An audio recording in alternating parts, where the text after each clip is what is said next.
Good morning. It is Libby with Organize It. And today I want to talk about something that we're all experiencing here in Southwest Florida, or most of us.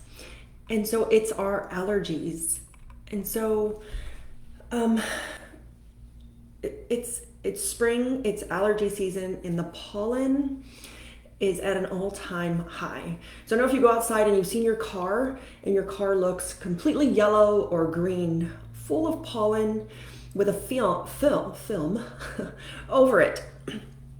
And I want to bring this to your attention and how it affects you in your home.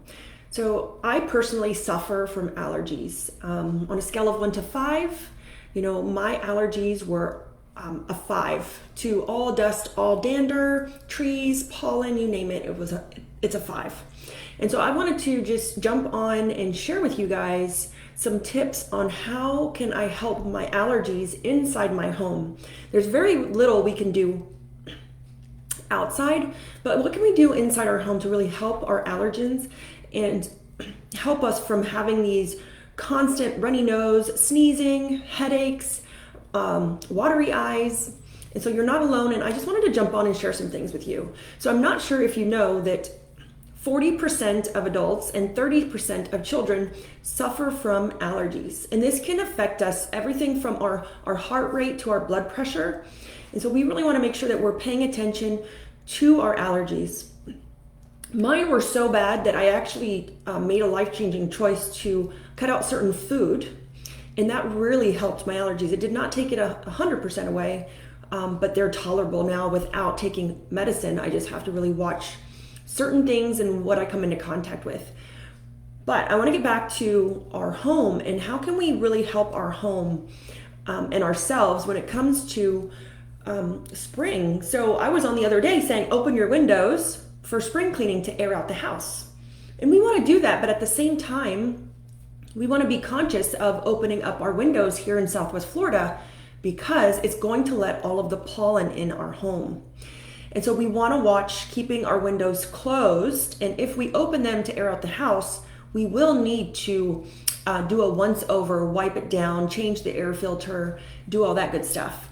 But I want to give you some tips now on really what you can do to keep areas that are prone to collecting dust and allergens. So we want to make sure that if we have carpet, we're vacuuming it on a regular basis, any rugs and upholstery.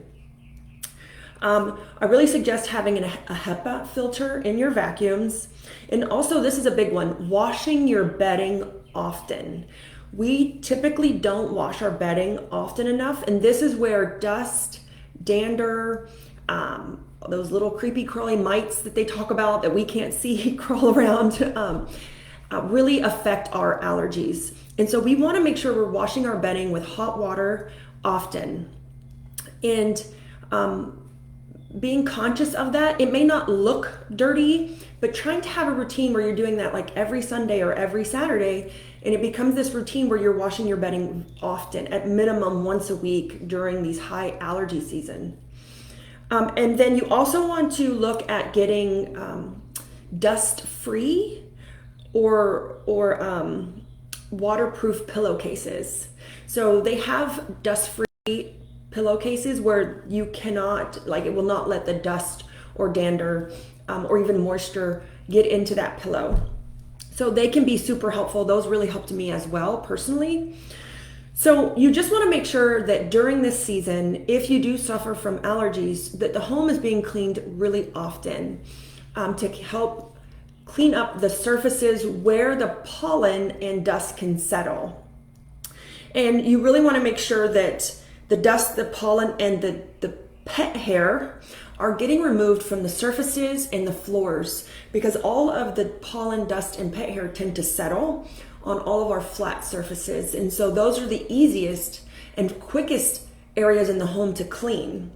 And so, investing in a nice vacuum cleaner, whether you have a Roomba that runs to get that pet hair and that dust and pollen off the floor on a regular basis where it takes a little effort from yourself, or you can always hire a cleaning company, and that's where we're here. So we can offer any deep cleaning or any seasonal cleaning that you're interested in that would help with removing any of that pollen, dust, or dander in your home. So as always, we're here to help. I'm Libby with Organize It, and have an organized day.